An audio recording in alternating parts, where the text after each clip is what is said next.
SR Nagar police వాళ్ళు కూడా ఈయన హాస్పిటల్‌లో ఉన్నప్పుడు వచ్చారు.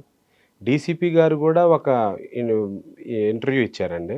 ఆయన ఐపీఎస్సే గాని ఐపీఎస్‌లాగా లేరండి. ఆయన చిన్న పిల్లోడిలాగా హాస్పిటల్‌లో జాయిన్ అయ్యాడేంటంటే, ఆయన జాయిన్ అయిన కారణం ఏంటి? ఈ ఎఫ్ఐఆర్ రిలీజ్ కావడం వల్ల ఆయన అప్‌సెట్ అయ్యాడు. ఆయన ఒక బాధితుడే ఇందులో. ఒక రకంగా చెప్పాలంటే. ఏదో హెవీగా మద్యం సేవించాడో లేకపోతే ఆయన అలవాటు లేని పని చేశాడు. హాస్పిటల్‌లో డీహైడ్రేషన్ అయిపోయింది. 2 డేస్ ఉన్నాడు. దాన్ని ఎవరు అప్‌లోడ్ చేశారు? ఎవరు రాసారు ఆ లెటర్? ఆయనకేమీ తెలియదు. ఆయన టోటల్‌గా స్లీప్‌లోనే ఉన్నాడాయన. ఆయనకు తెలీదనే చెప్తున్నాడు. పోలీసు వారొచ్చారు. తర్వాత ఆయన మేల్కొన్న తర్వాత విచారించారు. రిపోర్ట్ తీసుకున్నారు. వెళ్ళిపోయారు. అంటే ఇప్పుడు 35(3) నోటీస్ ఇవ్వడానికి ఆయన అందుబాటులో ఉన్నట్టుగా కదండీ! అందుబాటులో లేరని గూడా కథనాలు కాదండి. ఆయన వేశారు. అందుబాటులో ఉన్నారు గానీ, మీరు చెప్తున్నట్టుగా ఐసీయూలో ఉన్నారు కాబట్టి, ఐసీయూలో ఉన్న వ్యక్తికి నోటీస్ ఇవ్వకూడదని వాళ్ళు వెనక్కి వెళ్లారంటారు. ఏం లేదండి. ఎవరు అటెంప్ట్ కూడా సరే. చేయలేదు. ఆయన ఇంకొకటండి, బయటకొచ్చారు. వాళ్ళు మరదలు కూడా వెళ్ళింది అక్కడికి స్టేషన్‌కి. ఓకే. తర్వాత నేను కూడా వెళ్ళాను పోలీస్ స్టేషన్‌కి. సరే. ఆయన నోటీస్ బయటకొచ్చారండి. బయటకొచ్చిన తర్వాత నా మీద ఎఫ్ఐఆర్ అయింది, పేపర్‌లో వచ్చిందని ఈయన గాని, ఈయన తరపున గాని వెళ్లి నోటీస్ తీసుకునే ప్రయత్నం కూడా ఎందుకు చేయలేదు మరి? నేను వెళ్ళాను కదండీ! ఇవ్వలేదా నోటీస్‌కి? ఇవ్వలేదు. ఏమన్నారు? అక్కడ వాళ్ళ మరదలు కూడా వెళ్ళిందండి. ఏమన్నారు? ఇవ్వలేదు నోటీస్. ఎవరు లేరండి ఇక్కడ. ఆళ్ళేమంటారు, ఇక్కడ ఐఓలు లేరండి. ఐఓలు నోటీస్ మారిపోయారు. తీసుకొని అక్కడ ఏమైందండి, ఆ! ఫస్ట్ ఒక ఐఓ ఉన్నారంట. ఆయన మారిపోయారు. ఈ సెకండ్ ఐఓ ఉన్నారు. ఆయన మారిపోయారు. థర్డ్ ఐఓగా ఇంకొకరు అపాయింట్ అయ్యారు. అప్పటికప్పుడే. అంటే అప్పటికప్పుడు అంతమంది ఐఓలని ఎందుకు మార్చారండి? తర్వాత సిటీకి వచ్చిందది. లేదు. లే ఫస్ట్ ఐఓ ఒకాయనున్నారు. సెకండ్ ఐఓ ఇంకొకాయనున్నారు. అంటే ఫస్ట్ ఐఓ ఇప్పుడు ఈవిడ థర్డ్ ఐఓ అండి. ఈవిడ కాదు. ఫస్ట్ ఐఓ ఆయనకి వెనక్కెళ్ళిపోయాడు. ఎందుకంటే ఉదయ కృష్ణారెడ్డి గారు చిన్న వ్యక్తి నుండి ఐపీఎస్ అయినందుకు ఆ ఐఓ పనిచేస్తున్న ప్లేస్‌లో ఆయనకు సన్మానం చేశారు. హుహు.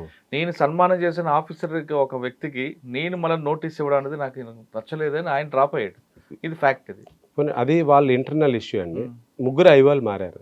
ఇంతమందికి ఈయన అవైలబిలిటీలో ఉన్నాడు. అక్కడ స్టేషన్‌లో ఎవరు లేరు. హ్మ్. నేను వెళ్ళానండి. సరే, స్టేషన్‌లో మీరు ఎవరు లేరండి. నోటీస్ తీసుకోలేదు అని వాళ్ళంటున్నారు. మీరేమో వాళ్ళు అందుబాటులో లేరు అందుబాటులో కాబట్టి ఉన్నాం. ఈయన ఫోను గూడా అందుబాటులో ఆ! ఉందండి. సో, ఇప్పుడైతే ఈయన చనిపోయాడని వార్తల ప్రకారం వార్తలొచ్చాయి, సూసైడ్ అని అంటే ఆయన కూడా సర్ప్రైజ్‌కి గురయ్యాడంట. ఇదేంటి ఇలా ప్రచురించారు? ఫస్ట్‌లో ఇలాగన్నారు ట్రైనీ ఐపీఎస్ అని చెప్పి ఇలాగ వివాదాలని చెప్పి వేసేశారు. ఇప్పుడేమో ఇలాగ సూసైడ్ అని అంటున్నారని చెప్పి వాళ్ళ నాయనమ్మ ఏడుస్తుంటే చూద్దామని చెప్పి వాళ్ళ నాయనమ్మకి కనిపించి వద్దాం మళ్ళీ అని చెప్పి అక్కడికి వెళ్ళాడండి ఆయన. వెళ్ళి వస్తున్న టైంకి, సార్ ఇదేంటిది మళ్ళీ సర్ప్రైజింగ్ ఇంకొక న్యూస్ వచ్చిందని చెప్పి ఫోన్ చేశాడాయన. ఏంటండి అనంటే, ఉదయ్ కృష్ణారెడ్డి పరారీలో ఉన్నాడు, అబ్స్కాండ్ అయిపోయాడు. పోలీసులు నోటీసులు ఇద్దామంటే అందుబాటులో లేడు. ఇదేంటండి మొన్నటి వరకు హాస్పిటల్‌లో ఉన్నారు. అదే పోలీసులు వచ్చి స్టేట్మెంట్ తీసుకున్నారు కదా! ఎస్ఆర్ నగర్ వారు. అంతా హైదరాబాద్ కమిషనరేటే కదా! ఏమవుతుంది ఆ మాత్రం తెలియకుండా ఉంటుందా? ఇదంతా మీరు నమ్మకండి. అదేమి కాదని అంటే, లేదు సార్ ఏదో జరుగుతుంది. నేను వచ్చేస్తాను సార్ అన్నాడు. అయితే ఏదో సంథింగ్ ఏమైనా ప్లాన్ చేసుంటారండి. ఇప్పటికే డేట్ అయిపోయింది గదా! మీరు హైకోర్ట్‌లో గూడా ఇలా నోటీసులు ఇవ్వలేదని చెప్పే హైకోర్ట్‌లో వాళ్ళు హైకోర్ట్‌ని అప్రోచ్ అయ్యారు.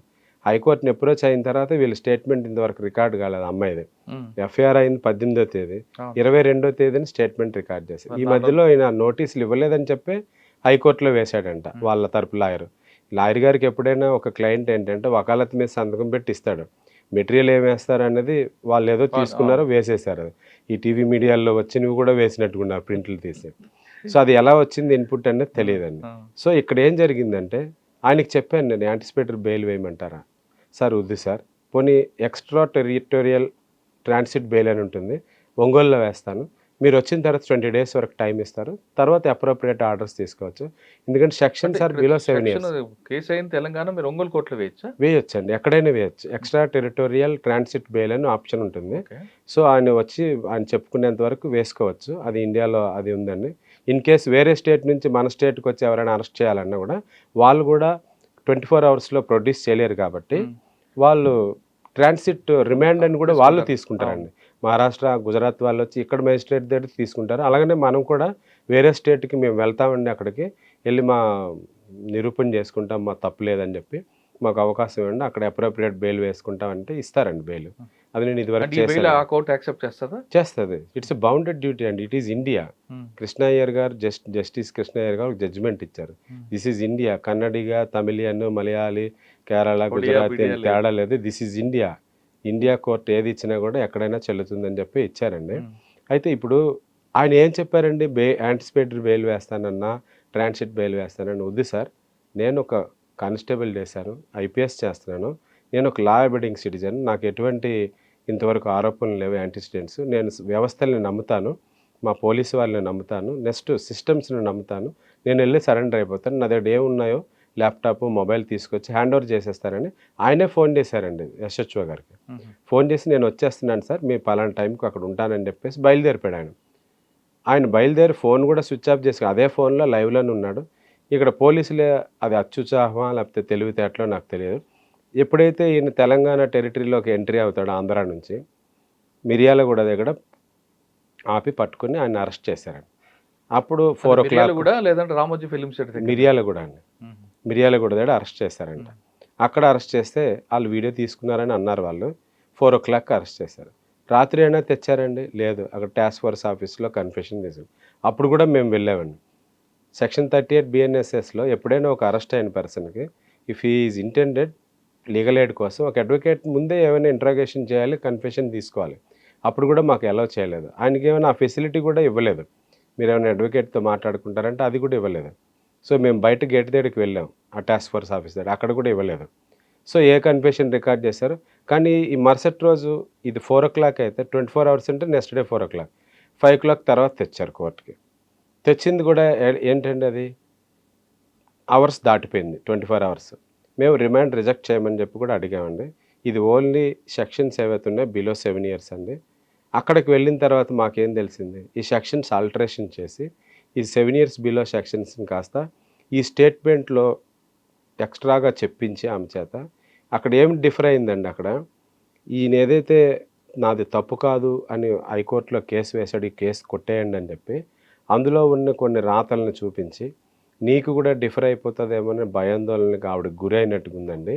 దానివల్ల ఏమైందంటే ఈవిడ ఎక్స్ట్రాగా ఆవిడ చేత ఏం చెప్పారో ఏం ఒత్తిడికి గురైందో తెలియదు. ఈ పేపర్‌లో, మీడియాలో అన్నీ వచ్చేసి ఈ కంటెంట్స్ అన్నీ ఎలివేట్ చేసి చెప్పారండి. అంటే ముందు చేత్తో కొట్టారు, తర్వాత గుణపాంతో పొడిచారని ఎలా చెప్పగలరండి? సో అక్కడ ఏమైందంటేనండి, ఇప్పుడు చేత్తో ఏదో కొట్టుకున్నామో, తిట్టుకున్నామో అన్నది కాస్త వేరే కంటెంట్స్‌లోకి ఆ రోజు కంప్లైంట్ ఇస్తున్నప్పుడు ఆమె కొంచెం ఒత్తిడికి లోనే ఒక కంప్లైంట్ ఇచ్చుంటది.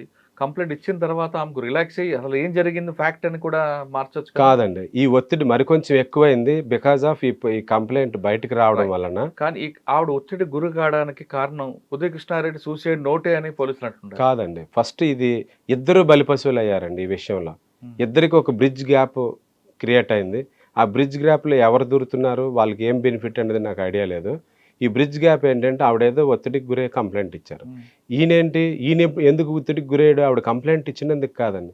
ఈ పోలీస్ స్టేషన్‌కి మళ్ళీ కంప్లెయింట్ వచ్చి అది పేపర్‌లో పడి మీడియాలకు వెళ్ళిపోయి ఆయన ఇమేజ్ టార్నిష్ అయిపోయి ఫస్ట్ మీడియాకి రావడం వల్ల ఈయన ఒత్తిడికి గురయ్యాడు. సరే, ఆయన ఒత్తిడి గురయ్యారు.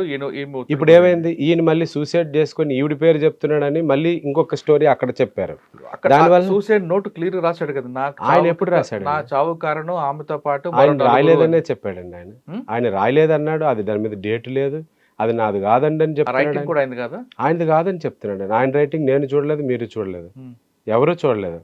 ఆ రైటింగ్ అంటే ఎవరు ఆయన రాయడం నేను చూడలేదు, కానీ మీడియాలో చూసా. మాకు వచ్చింది దీంట్లో సో అండ్ సో పర్సన్తో నేను రిలేషన్షిప్ బ్రాకెట్లో సెక్స్. సరే ఒకసారి ఫౌండేషనల్గా ఒరిజినల్ డాక్యుమెంట్ దొరకనంత వరకు ఈ రోజున్న ఏఐ విభాగంలో మిమ్మల్ని తీసుకొచ్చి అక్కడ పెట్టొచ్చు, మీ రైటింగ్ తీసుకొచ్చి నేను అక్కడ ప్రింట్ చేయొచ్చు, ఏదైనా జరగచ్చు. సో దాన్ని మనం ఏంటంటే ఒక ఎవిడెన్స్ తీసుకునేటప్పుడు ఇదంతా మన సిస్టమ్స్ ఏంటంటే రిజిడ్గా ఉంటాయండి. మన లాస్ కూడాను చాలా స్ట్రిక్ట్గా ఉంటాయి. ఈ రోజున్న రేపున్న ఎందుకు అలా జరిగిందన్నది తెలియదు. ఆ foundational course of main paper దొరకనంత వరకు, ఆయన రాలేదని చెప్పినంత వరకు విశ్వసించడానికే లేదు. ఉదయ కృష్ణారెడ్డి గారు అది చెప్తున్నారు, నేను రాయలేదు, నాకు సంబంధం కాదు, నాకు గుర్తులేదు అని చెప్తున్నారట. గుర్తులేనప్పుడు ఈ ఫాల్స్ సూసైడ్ నోట్ నన్ను డ్యామేజ్ చేయడానికి రాశారు, ఎవరో కుట్ర పన్నారు, ఈయన కంప్లైంట్ ఇవ్వచ్చు కదా. ఈయన కంప్లైంట్ ఇవ్వడానికి నేను చెప్పి అనుకోవడానికి కూడా నాయనమ్మ ఏడుస్తుందండి. నాయనమ్మ ఏడుస్తుందని అక్కడికి వెళ్ళాడు. ఇప్పుడు దాన్ని ఏంటంటే ఇక్కడ ఒక పెద్ద బ్రిడ్జ్ గ్యాప్ వచ్చి ఈయన కంప్లైంట్ ఇచ్చాడు కదండి, హైకోర్టులోనే ఇచ్చాడు ఆయన. ఇటువంటి కంప్లైంట్లు వేశారండి అది ఇదని చెప్పేసి రాసి వేశాడు ఆయన. ఆ కంటెంట్స్ అన్ని చూపించి ఆవిడకి ఒక నెగిటివ్ ఇన్ఫర్మేషన్ వచ్చి ఈయన డిఫర్ అయ్యాడు, మీరు కూడా డిఫర్ అయిపోతారు అది ఇదని చెప్పి బెదరగొట్టారు, లేకపోతే ఏమైందో తెలీదు. ఇప్పుడు భయాందోళనకు గురవుతారండి. పక్కనున్న వాళ్ళు ఏం చెప్తే ఈ అన్స్టేబుల్ పొజిషన్లో మెంటల్లీ అప్సెట్ ఉన్న వాళ్ళు ఎంత పెద్దవాళ్ళైనా ఆ పక్కనున్న వాళ్ళు ఏం చెప్తుంటే అది నమ్మేసి అది స్టేట్మెంట్స్ ఎక్స్ట్రా గ్రేడ్ చేసి ఎడిషనల్గా చెప్పడం వల్ల ఏమైందంటే సెక్షన్స్ మారిపోయినాయి. సెక్షన్స్ మారిన ఫస్ట్ విషయం కంప్లైంట్లో కూడా ఆమె రేప్ అటెంప్ట్ చేశాడని రాయకుండా నన్ను బలవంతం చేయబోయాడు, రేప్ కోసం కాదు హగ్ చేసుకున్నాడని, లేదు ఆ కండమ్స్ ముఖం మీద విసిరికొట్టాడని, గొంతు పిసికాడని, ఇది ఫస్ట్ కంప్లైంట్ ఉంది. మరి సెకండ్ స్టేట్మెంట్లో కత్తి ఎక్కడి నుంచి వచ్చిందండి? అదేనండి ఎక్స్ట్రా గ్రేడ్ చేయడం, appreciation of evidences, extra contents పెట్టడం. నేను ఇందాక అన్నాను కదా, ఫస్ట్ ఏమో బొగ్గు మీద చేత్తో కొట్టారని, అవును. తర్వాత గుణపంతో పొడిచాడంటే అసలు ఈ సర్కమ్స్టెన్సెస్ అన్ని విచక్షణతో, అంటే ఒక డిస్క్రిషనరీతో పోలీస్ ఇన్వెస్టిగేషన్ వారు ఆలోచించాలి, లేదంటే జడ్జి గారు కూడా ఆలోచించాలి. అంటే మరి కత్తి ఎక్కడి నుంచి తీసుకొస్తారు రికవరీకి ఇప్పుడు? అది కూడా కత్తి ఎంఓ ఆబ్జెక్ట్ కిందండి, నెయిల్ కట్టర్ అంటండి, కత్తి కాదంట. ఓ, అందులో ఉన్న నెయిల్ కట్టర్ అంటే అది కత్తి కూడా కాదు, అది కత్తి కూడా లేదు అసలు. నెయిల్ కట్టర్లో ఉన్న చాక గబ్బని జిఓబి అండ్ వివోబిబి అంటే చిన్న నెయిల్ ఇది ఇలా అది చేసుకునేది లోపల ఉన్న మట్టిని తీసుకోవడానికి ఉంటుంది అది. అంతేనండి. మ్మ్. అది కూడా కాదు, అది మ్మ్. అది ఇంత ఆబ్జెక్ట్. సరే అక్కడ ఒకటి పెట్టండి. ఇంకోటి, మా ఇద్దరిని ఉన్న ప్రైవేట్ వీడియోస్ తీసి నా హస్బెండ్ పంపాడని ఆమెకు ఎలిగేషన్ పెట్టింది. వాళ్ళ హస్బెండే స్టేట్మెంట్ ఇచ్చారండి, నాకు ఎటువంటి వీడియోలు రాలేదు, ఎటువంటి మెసేజ్లు రాలేదు. కానీ మరి ఇంకొక వ్యక్తి నా ఫోన్లో స్క్రీన్ షాట్ తీసుకొని ఉన్నాడని ఆయన కూడా ఎవిడెన్స్ ఇవ్వడానికి వచ్చాడు కదా. ఆయన చూడనే లేదండి, ఈయన తీసుకున్నారని విషయం. విట్నెస్కి ఎలా పెట్టారు ఆయనకి? ఇప్పుడు ఏంటంటే ఏమవుతుందండి, ఎఫ్ఐఆర్ అన్నది ఒక information, that is not a investigation. Ipso facto అంటారు. అవును. ఇన్వెస్టిగేషన్ ఎప్పుడవుతుందండి, పోలీసు వాళ్ళు చేస్తే. మీరు ఇందాక అన్నట్టుగా LW1 ఎవరైతే కంప్లైంట్ ఉన్నారో ఆవిడ స్టేట్మెంట్ తీసుకున్నంత వరకు ఈ కంప్లైంట్ మీద ఏమీ యాక్షన్ తీసుకోవడానికి లేదు. వితిన్ 24 అవర్స్లోనే వాళ్ళు తీసుకోవాలి. 4 days గ్యాప్ వచ్చింది. 4 days గ్యాప్ వచ్చింది. ఆ 4 days గ్యాప్లో ఈ స్టోరీ పైకి వెళ్ళిపోయి ఇదంతా గాలివానలాగా అయిపోయి ఆవిడకి బాధితురాలు అయిపోయింది, ఈయన మరికొంచెం బాధితుడు అయిపోయాడు, ఇద్దరు స్కేప్ గోట్స్ అయిపోయి ఇది ఎటో వెళ్ళిపోయి ఆవిడ కొంచెం ఎక్స్ట్రాగా చెప్పడం వల్ల సెక్షన్స్ మార్చేసి ఈయన్ని అరెస్ట్కి తీసుకొచ్చి అరెస్ట్ చేసి రిమాండ్ చేశారు.